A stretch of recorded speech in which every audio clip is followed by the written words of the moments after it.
ওম নমো ভগবতে বাসুদেবায়। জয় শ্রীকৃষ্ণ। রাধে রাধে। নমস্কার সকল সম্মানীয় দর্শক ও শ্রোতা বন্ধুদের রেমিস ভার্সন এই চ্যানেলের পক্ষ থেকে সকলকে সুস্বাগতম। আশা করছি ঈশ্বরের আশীর্বাদে আপনারা সকলেই ভালো আছেন, সুস্থ আছেন। বন্ধুরা, আজ 29শে মার্চ 2025, চৈত্র মাসের শেষ অমাবস্যা। তার সংযোগে তৈরি হতে চলেছে বছরের প্রথম সূর্যগ্রহণ।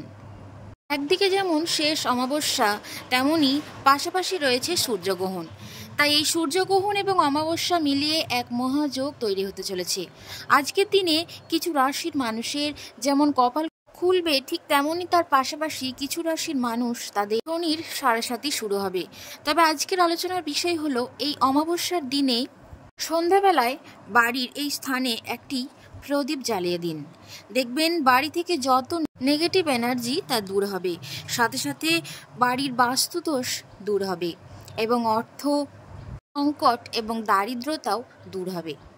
2025-এ অমাবস্যা তিথি শুরু হচ্ছে 28শে মার্চ সন্ধ্যা 7:55 থেকে এবং এই তিথি সমাপ্ত হচ্ছে পরের দিন অর্থাৎ 29শে মার্চ বিকাল 4:27 পর্যন্ত।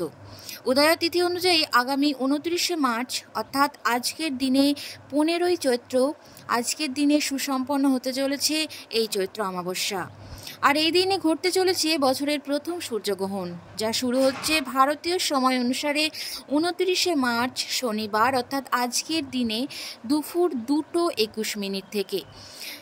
এই অমাবস্যা থাকবে সন্ধ্যা 6:14 পর্যন্ত।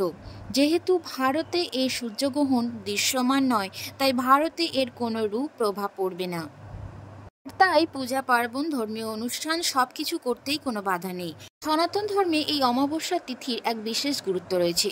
এই অমাবস্যা তিথি পূর্বপুরুষদের উদ্দেশ্যে উৎসর্গীকৃত এবং তারাও এই তিথির চৈত্র অমাবস্যার দিন সকাল সকাল ঘুম থেকে উঠে কোনো পবিত্র নদী বা সরোবরে স্নান সেরে অর্পণ করুন এবং পাশাপাশি যদি পারেন পিণ্ডদানও করতে পারেন। এটা বিশ্বাস করা হয় যে এগুলি করলে পূর্বপুরুষেরা খুবই খুশি হন এবং তাদের আশীর্বাদ দেন।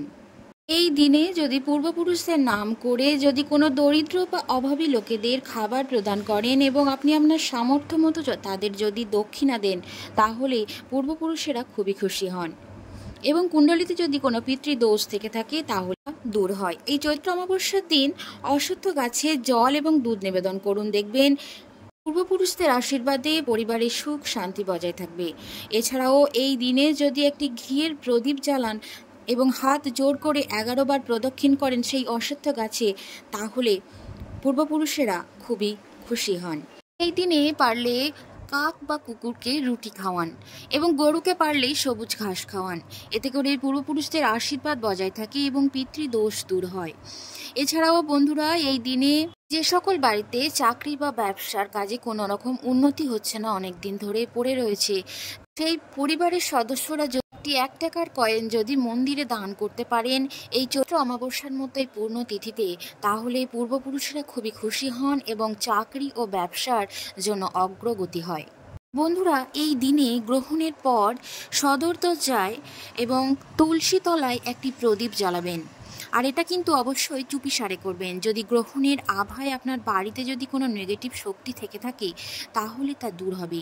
অতি অবশ্যই এই প্রদীপটি কিন্তু উত্তর এবং পূর্ব মুখ করে রাখবেন। দেখবেন বাড়ির যত নেগেটিভ এনার্জি তা পরিবার থেকে দূর হয়ে যাবে। সাথে সাথে বাড়ির বাস্তুদোষ, অর্থদোষ, দারিদ্রতা সমস্ত কিছুই দূর হয়ে যাবে।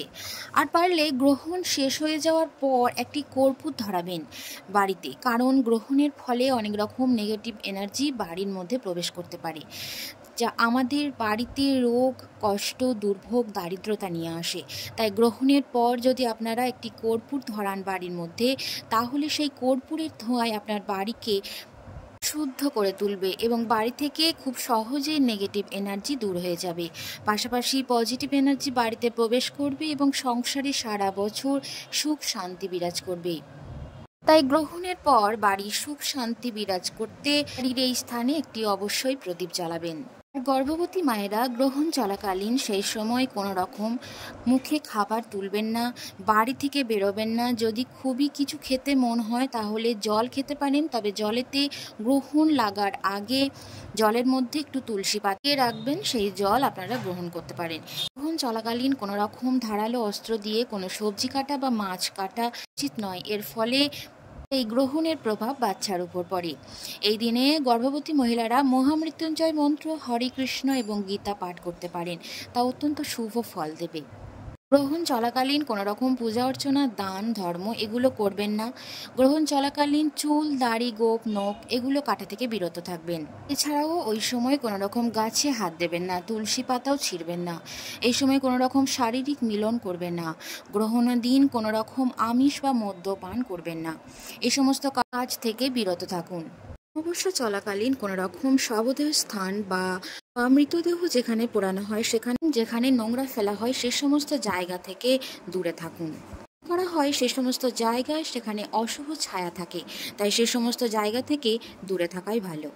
প্রভাব যেমন আমাদের শরীরের মধ্যে পড়ে, ঠিক তেমনই কিন্তু বাড়িতেও তার প্রভাব পড়ে। এমনকি ওই দিনে বাড়িতে যত্রতত্র নোংরা জিনিস বা এঁটোকাটা খাবার যেখানে সেখানে ফেলবেন না, কারণ এর ফলে বাড়িতে এনার্জিরা সেই স্থানে ঘুরে বেড়ায়, ফলে বাড়িতে সারা বছর অর্থকষ্ট, দুর্ভোগ লেগেই থাকে। বন্ধুরা, এই ছিল আজকের ভিডিওটি, এখানে সমাপ্ত করছি। আপনাদের সাথে দেখা হচ্ছে আবারও পরবর্তী ভিডিও নিয়ে। সকলেই ভালো থাকুন, সুস্থ থাকুন, পরিবারের খেয়াল রাখুন। ভিডিওটি আপনজনদের সাথে শেয়ার করে নিন। সকলকে ধন্যবাদ ভিডিওটিতে এতক্ষণ জুড়ে থাকার জন্য। হরে কৃষ্ণ, রাধে।